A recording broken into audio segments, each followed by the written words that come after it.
Tipid lang nga ba o sadyang iniwasang sagutin ng isang senador na siyang tinutumbok na investigasyon tungkol sa isyu ng viral SUV na may plakang 7 na nagtanggang may tsapuero sa otoridad nung mahuli itong illegal na dumaan sa EDSA busway noong weekend. Sa buong kwento, makasama natin si Raymond Tinasa.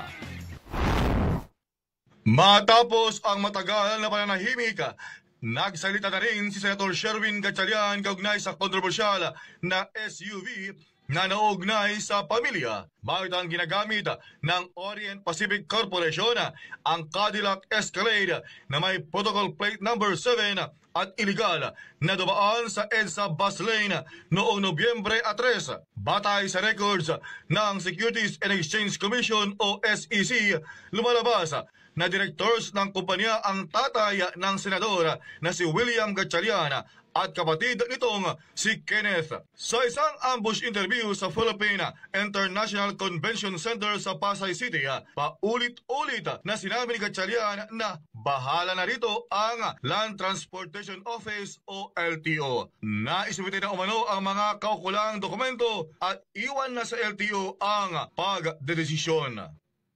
Kahapon nanood ako ng news at nakita ko na yung representative ng company may statement na, tapos nakita ko rin na nagbayad na ng fine. So, iwan na lang natin sa LTO kung ano yung kanilang decision at ano yung kanilang gagawin. Sa pagkaalam ko hapon sa news, nag-i-investigate na rin sila. So, I think iwan na lang natin.